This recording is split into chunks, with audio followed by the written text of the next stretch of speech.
what we're going to do here. On this table, I've got a whole bunch of different things. I've got some fossils, and I got some non-fossils.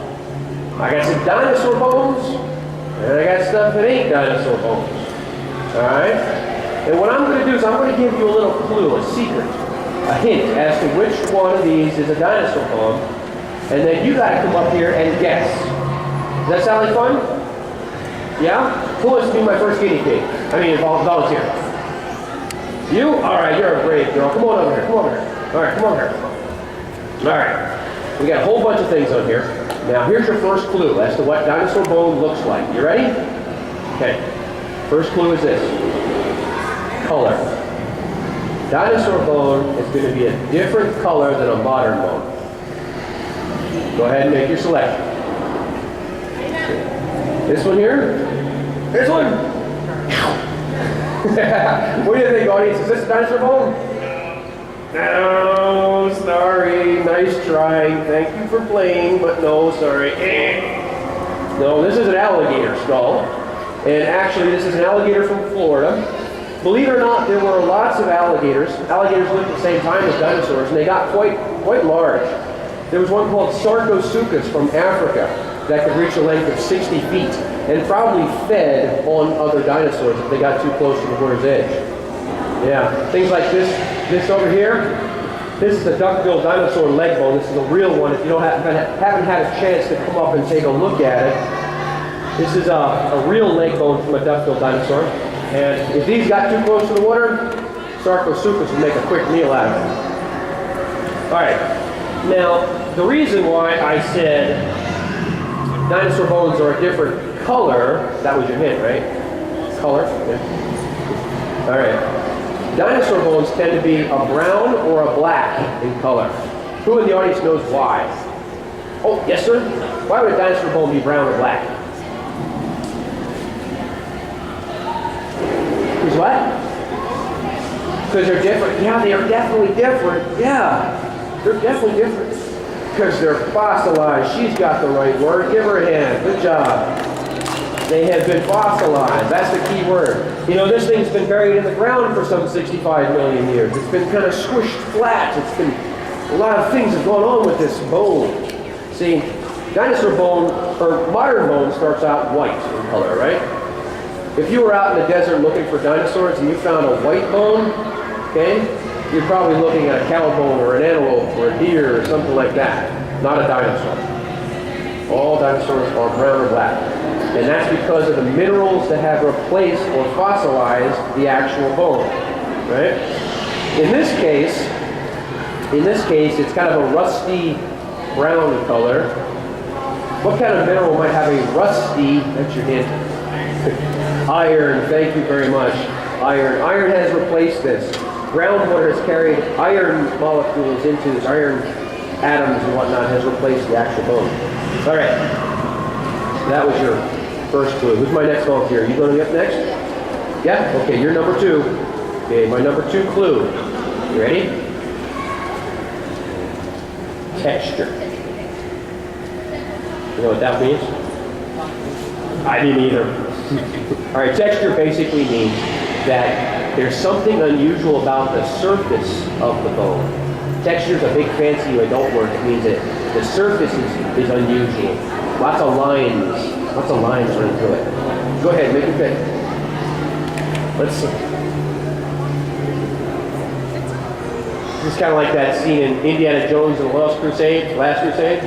They have to pick out the Holy Grail from a whole bunch. You have chosen poorly. Sorry. Come on up here. Hold it up. He is right. It does have a weird texture. See all those weird lines running through there? That does have a weird texture, but you know what? It's not a dinosaur bone. It's not a dinosaur bone. This is actually an ammonite. Remember what the ammonites were? What are they? A squid. Remember the squids I was talking about before? This is a shell off of a squid. So, good guess. Thank you for playing, though. Nice job. All right. Dinosaur bone is going to have a weird texture. Okay? Here's a bone from the tail. Now this has been out in the weather, so it's bleached a little bit. It's not quite as dark brown as the other one. Yep. But you'll notice it has these striated lines. See those lines right there? Okay. And then a broken section is going to look like a sponge. Right? That's the inside of the bone. That's the marrow. That's right. So even though these bones have been fossilized, and we're probably not going to get any DNA out of them, you know, split them open, get DNA, probably not going to happen. It's all been replaced by minerals. Even if though it's been replaced by minerals, it still has the same texture, right? So that's what you want to look for. SpongeBob. You see SpongeBob? You might have a bone. Sponge bone. All right. Oh, yeah, I know. Bad jokes. Terrible. All right. All right, so you ready for your third clue? Who's my third volunteer? Okay, your turn. Your turn. You're going to go last. You're batting cleanup. You're getting all the hits. Don't forget. Yeah, like that. All right. All right, your third clue. The color, texture. Third is going to be shape. The dinosaur bone is going to have kind of a bone-like shape. It's going to be different than Borneo rock. Okay, make your pick.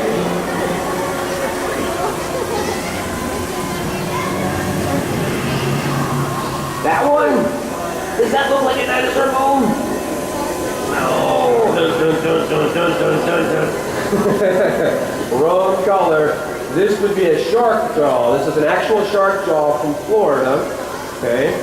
And it's white in color, right? Like a modern bone.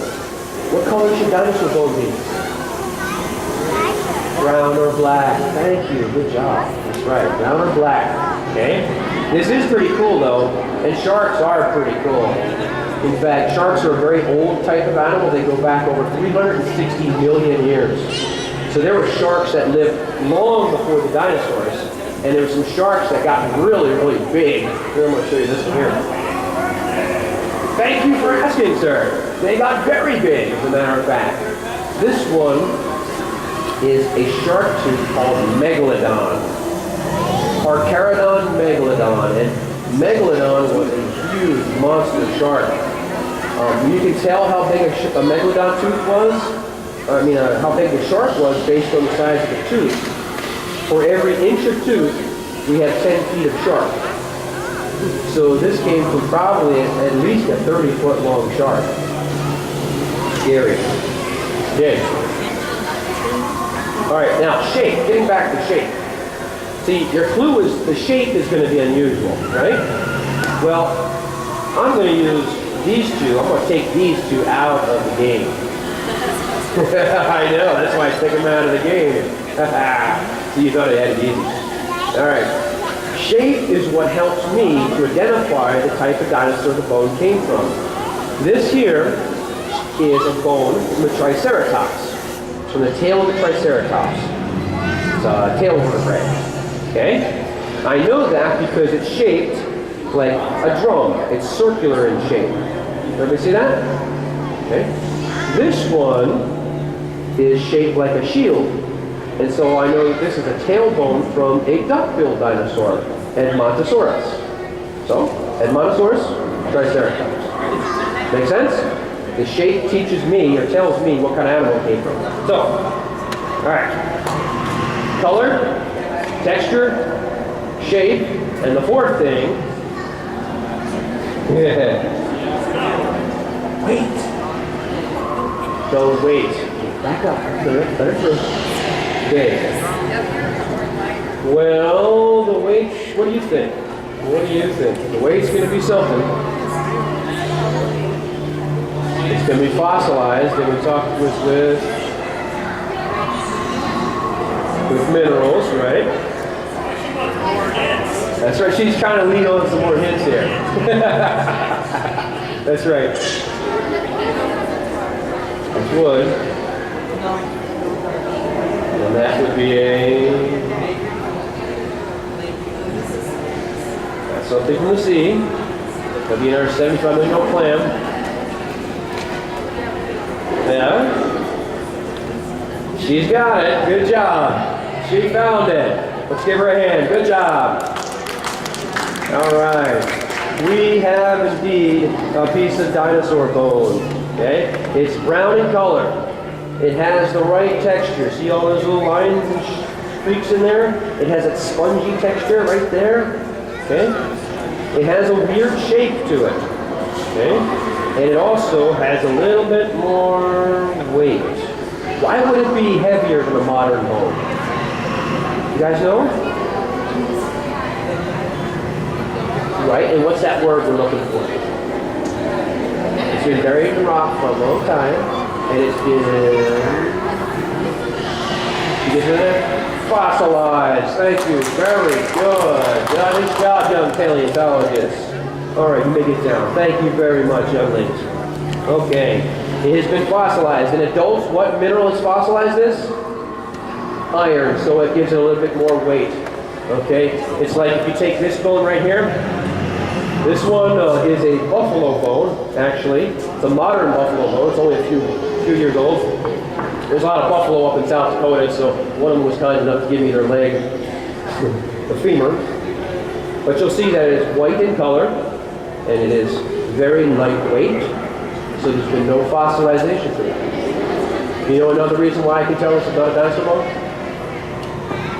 What? Because no self-respecting paleontologist would ever throw a real dinosaur bone like this, will they? No, well, it could if it's plaster cast, I toss those around periodically. But if it's a real dinosaur bone, as you saw from this one, you have to be real careful with them. They are full of fractures, lots of little fractures running through this thing. So we have to put a lot of glue into this to hold them together. Okay? All right, so those are the 4 characteristics. Yes, ma'am.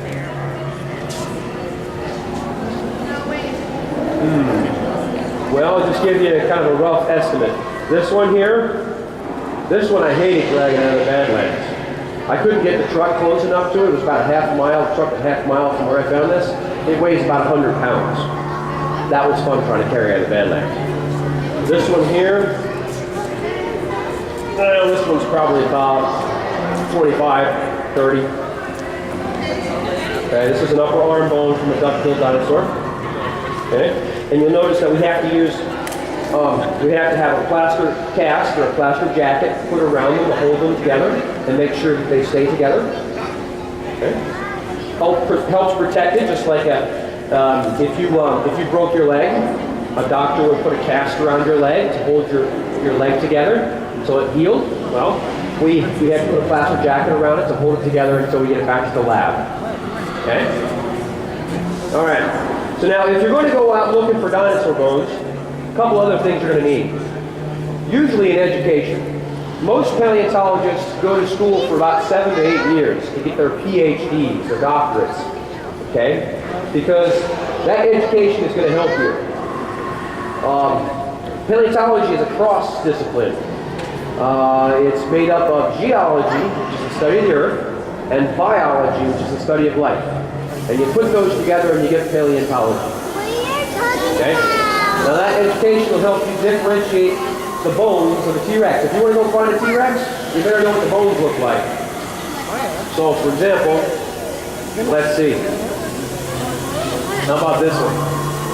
Is this a meat eater or a plant eater? Definitely a meat eater. You got lots of nice, sharp, pointy teeth, right? What's that? Yeah, notice they've got a little bit of curvature towards the back. That's right. That's right. And this is definitely a meat eater, but it's not a T-Rex. You know why? Teeth are shaped wrong. This would be the great-great-grandmother of T-Rex, called Albertosaurus. It lived 10 million years earlier. The jaws of an Albertosaurus are built much thinner.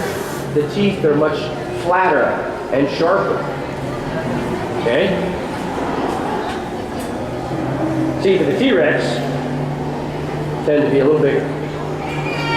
Okay? At least the ones from a full-grown adult that are the tooth that's fully grown in. That's just the size of a full-grown adult T-Rex tooth. The world record T-Rex tooth is about 15 inches long. And you'll notice that these things are shaped kind of like bananas. We call these killer bananas. because they're banana shaped and they're very blunt on the top. These are not as sharp as you might expect. Although they do have a serrated edge, just like a steak knife, on both edges. Okay? And it's because of the shape and the size that helps me to identify it. Okay? Another thing you're going to need if you go out hunting for dinosaur bones is you're going to need yourself a little treasure map. Okay? This is what you call a geologic map. Let me hear you say geologic map, please. Very good. Just making sure you weren't falling asleep. Just make sure. Okay.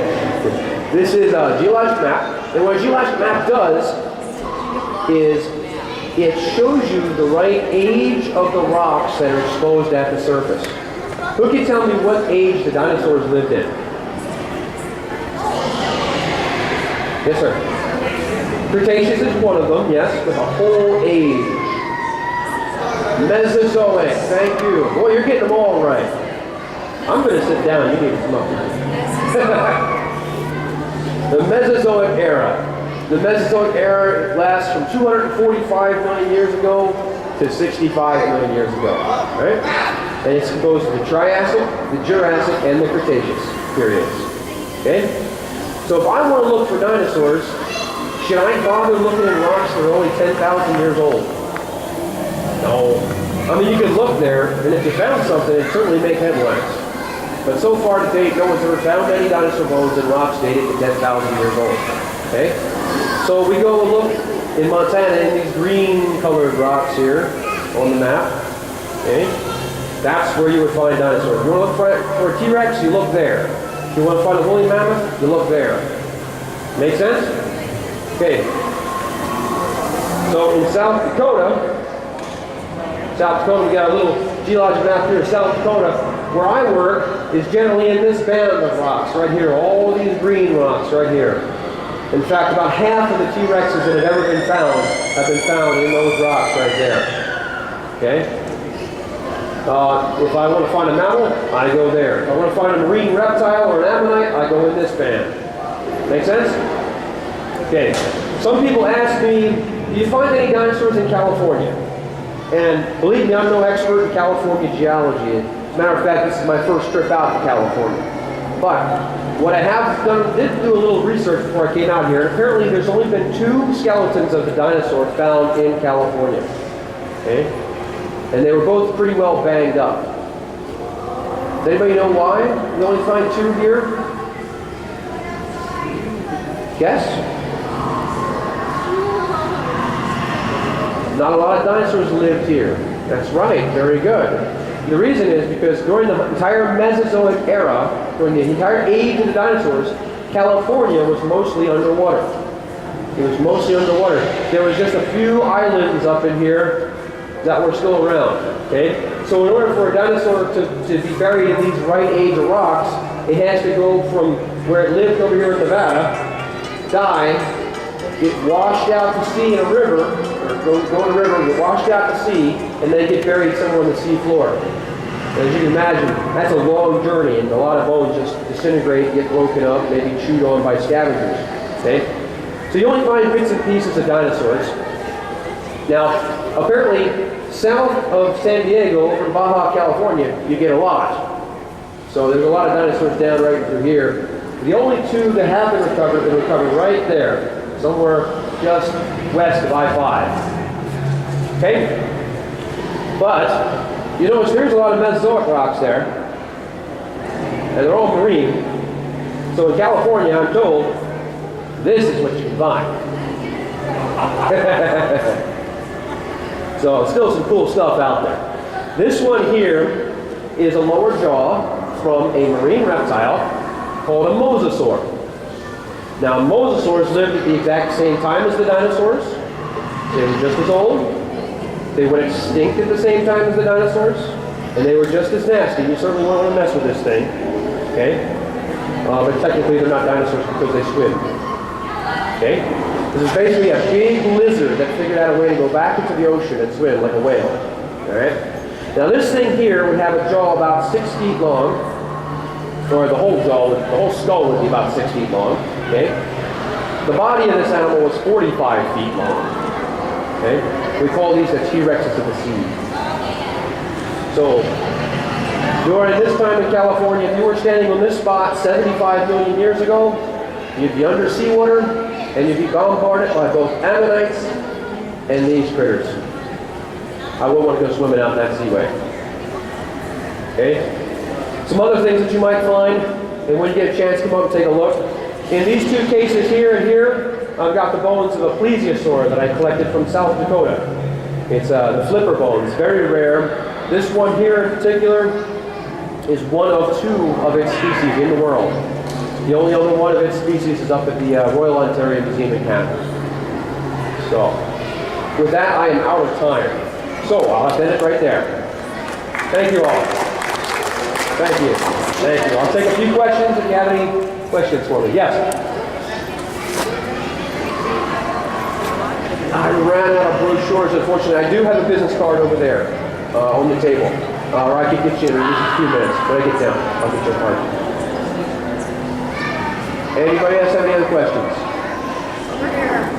Oh, yes, ma'am. How deep do you have to dig? Because you might have said it, I didn't. How deep do you have to dig?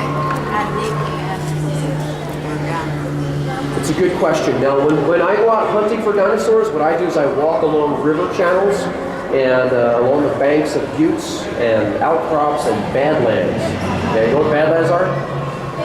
They're like areas where there's a lot of soft rock weathering out. Okay, and so what we typically do is we see fragments tumbling down a hill, and then we chase them uphill to where they come from.